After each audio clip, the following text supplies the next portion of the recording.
तेरी जय हो जमुना माई मन आसरा है तेरा, दास हूँ चरण का बेड़ा पार करिए मेरा। तेरी जय हो यमुना माई मन आसरा है तेरा, दास हूँ चरण का बेड़ा पार करिए मेरा।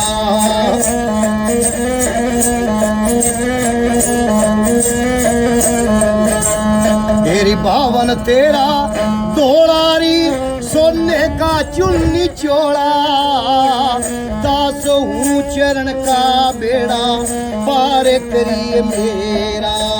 तेरी जय हो यमुना माई मन आसरा है तेरा, दास हूँ चरण का बेड़ा पार करिए मेरा। तेरी हाथ शीस धरिए मैया हृदय ज्ञान भरिए, सारी कष्टी हरिएरी माता सारी कष्टी हरिए। दया मुझे दास पे तू करिए री तंग बोलिया बतेरा, दास हूँ चरण का बेड़ा पार करिए मेरा। तेरी जय हो यमुना माई मन आसरा है तेरा, दास हूँ चरण का बेड़ा पार करिए मेरा।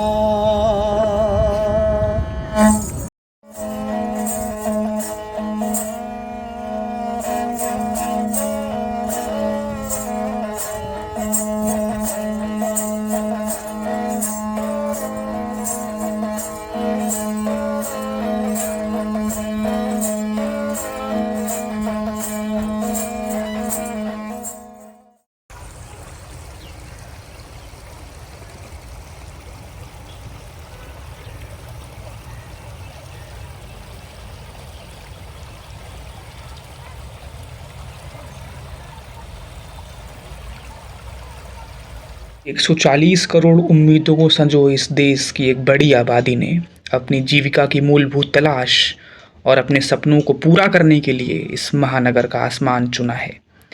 कितना गहरा अंतर है इन सभी के रास्तों में, इस महानगर की तस्वीर में साफ दिखता है।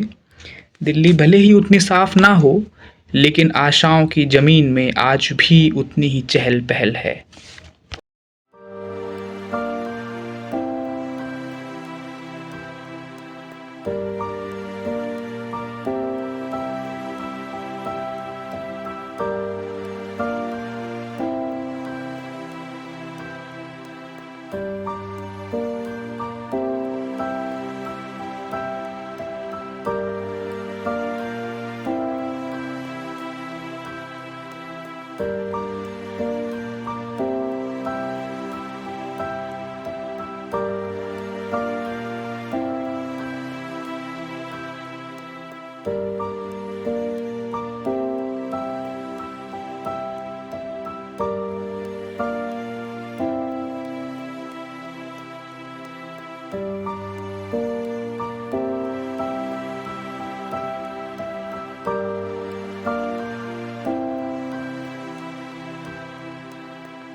लेकिन ऊंची उड़ान को आज आसमान में प्रदूषण की घनी धुंध दिखाई पड़ रही है।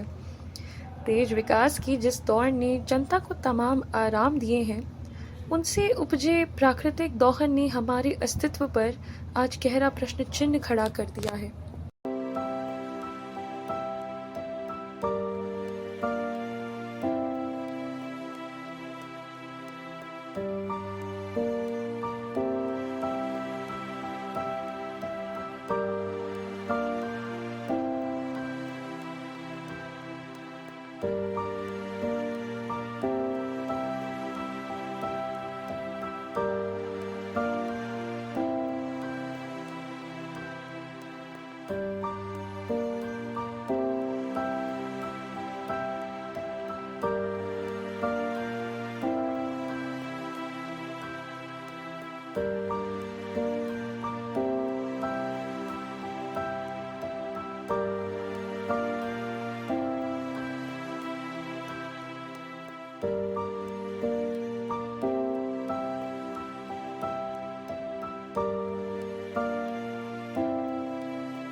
सरकारें बहुत सारी बदल चुकी हैं, अनगिनत वादे तो हर बार किए जाते हैं, पर ज़मीनी स्तर पर जो सच हमें दिखता है उसमें और नीतिगत विचारों में तो अभी बहुत बड़ा फासला है।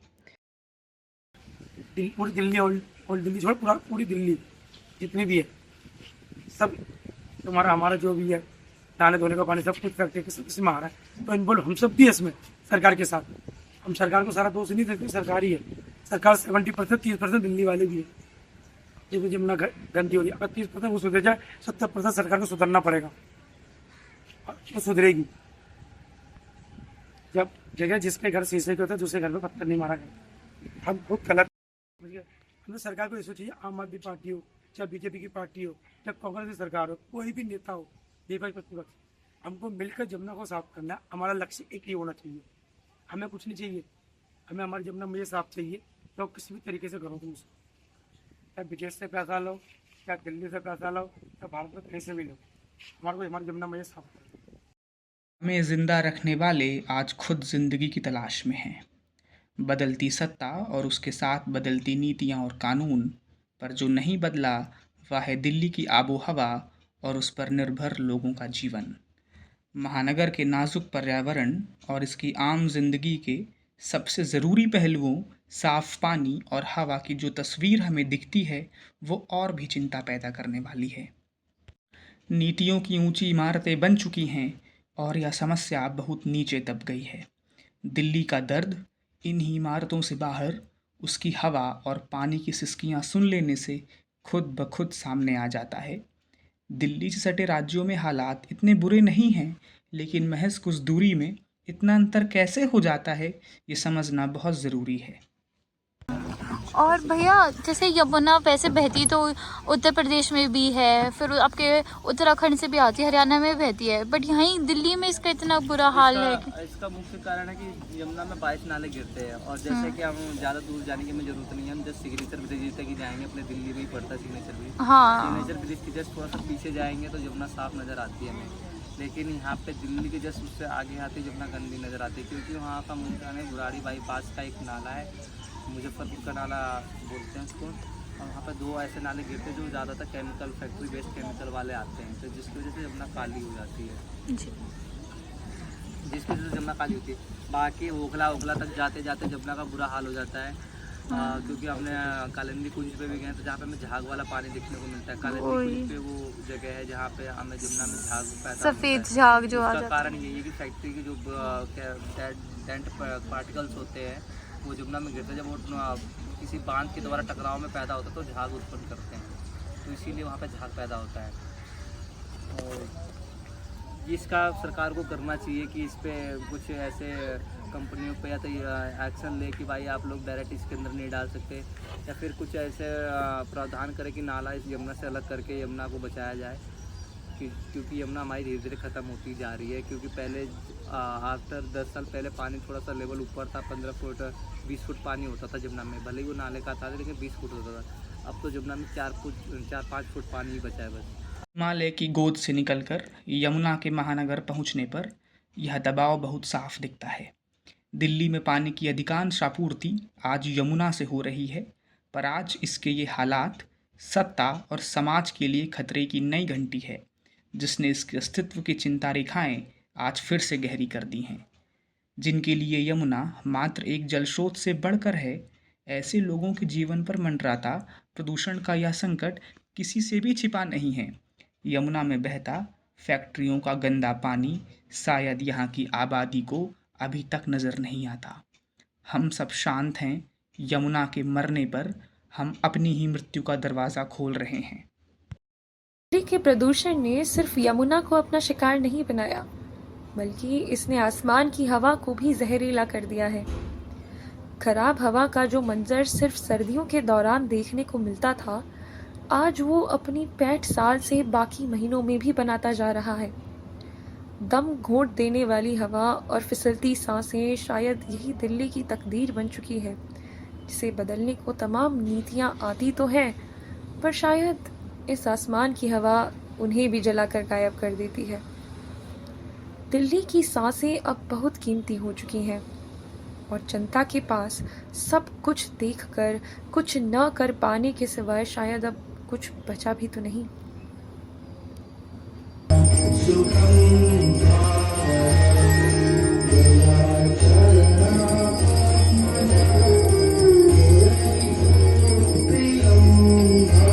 शाम की यमुना आरती जनमानस की आस्था का एक अनूठा प्रतीक है। शांत यमुना और कोलाहल भरा माहौल शायद यही बताता है कि यमुना भी इसी आस्था पर अपने नए जीवन का विश्वास लगाए हुए बैठी है। यमुना की तरह हवाओं की शाम की भी अपनी कहानी है। शाम की हवा कुछ अजीब सी शांत है, इतनी शांत कि चुपचाप निकलते हुए धुएं को सोखती जा रही है। आस्था के मायनों में हमने यमुना से खूब आशीर्वाद मांगा है, जीवन का वरदान चाहा है और मृत्यु पर अस्पतालों के कागजात हमने पवित्रता का बहाना देकर यमुना में ही बहा दिए हैं। शायद यह तस्वीर हमें फिर से याद दिलाती है कि यमुना खुद में आज पीड़ित है, इंसाफ चाहती है। ये तस्वीर बहुत कुछ कहती है, सुनना हम सबको है। उम्मीद की तस्वीर आज भी जिंदा है, जिसे अब तक हमने और शायद यमुना ने भी बांध रखा है। उम्मीद बदलाव की, उसे एक नए जीवन मिलने का विश्वास है। अगली पीढ़ी पर है जो अभी समस्याओं से इतनी परिचित तो नहीं, लेकिन यह निश्चित है कि वो भरपूर प्रयास करेगी अपने इस जीवन को बदलने की, आबो हवा को रहने लायक बनाने की। समस्या भी नई नहीं है और इसके समाधान की गुहार भी। चेतावनी की घंटियां तो हर रोज़ बजती हैं, पर शायद महानगर की भागदौड़ हमें इसे सुनने में असमर्थ बना रही है। सब कुछ इकट्ठा कर लेने की अंधी उड़ान ने उम्मीद के इस आसमान को और भी काला कर दिया है। प्राणवायु आज प्राणों की प्यासी है, यमुना भी चीख चीख कर पूछ रही है, मैं तो सभी को मोक्ष देने वाली हूँ, जीवनदायिनी हूँ, पर मुझे मोक्ष देने वाला कौन? मुझे मोक्ष देने वाला कौन?